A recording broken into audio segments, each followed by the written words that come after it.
Assalamualaikum dan salam sejahtera murid-murid. Hari ini cikgu akan menjelaskan tentang rawatan awal kecederaan iaitu RICE ataupun RICE. Sebelum kita mulakan dengan lebih lanjut, mari kita lihat video situasi kecederaan. Jom. Separuh masa kedua akan bermula.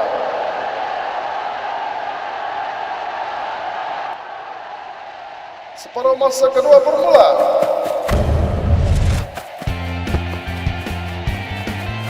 Nampaknya Kapten Selangor Iwan cuba menggunakan taktik di separuh masa pertama itu untuk merasuk masuk ke dalam kotak penalti pasukan Pahang. Pasukan Pahang berada dalam keadaan yang bahaya. Ramai pemain Pahang berkampung di kotak penalti mereka untuk menghalang serangan pasukan Selangor. Itu dia!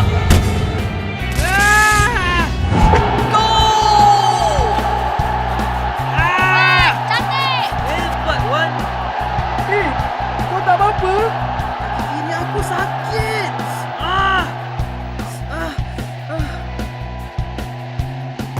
Mungkin kerana Iwan mengalami kecederaan di kakinya, prestasi persembahannya semakin menurun selepas jaringan gol itu. Bola dirampas oleh pemain pasukan Pahang lagi. Murid-murid, berdasarkan apa yang telah kamu lihat tadi, adalah cara yang salah apabila mengalami kecederaan. Hal ini kerana ia dapat meningkatkan resiko kecederaan yang lebih serius. Sepatutnya, pemain bola yang tercedera tersebut haruslah diberikan rawatan awal kecederaan. Jom cikgu terangkan apa itu RICE ataupun RICE.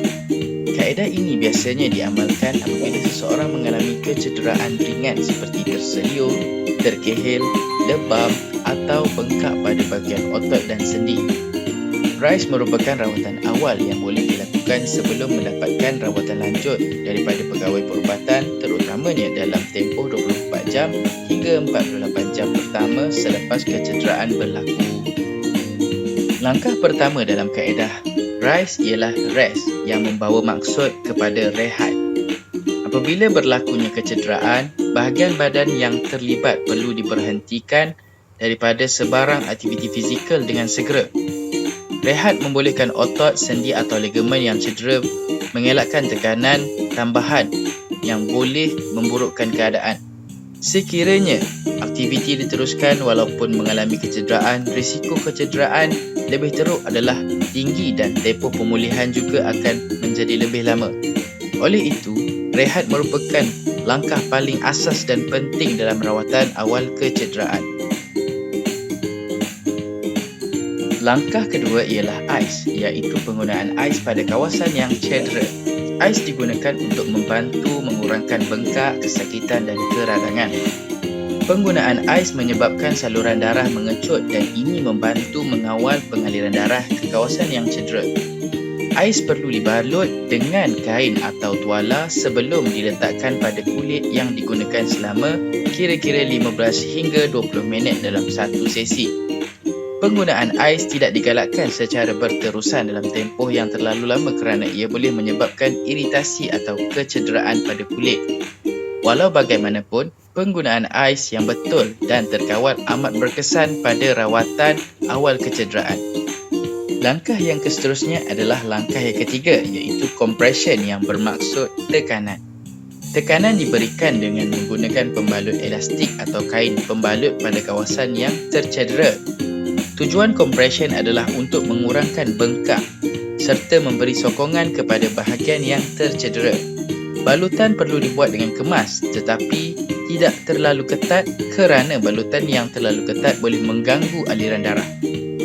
Compression membantu menstabilkan kecederaan dan mengelakkan bengkak daripada bertambah.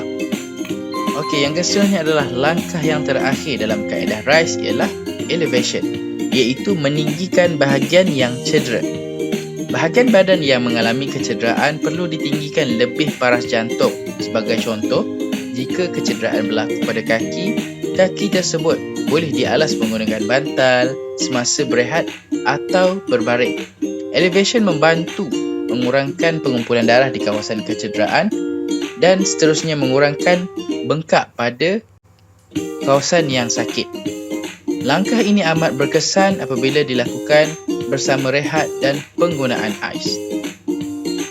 Okey murid-murid, kesemua langkah dalam kaedah RICE ataupun RICE ini perlu dilakukan secara berperingkat untuk mendapatkan kesan rawatan yang lebih berkesan. Kaedah ini bukan bertujuan untuk menggantikan rawatan perubatan, sebaliknya ia merupakan rawatan awal yang boleh membantu mengawal kecederaan sebelum rawatan lanjut diberikan oleh pihak yang tertentu. Jika kesakitan atau bengkak berterusan, pemeriksaan lanjut oleh pegawai perubatan adalah sangat digalakkan.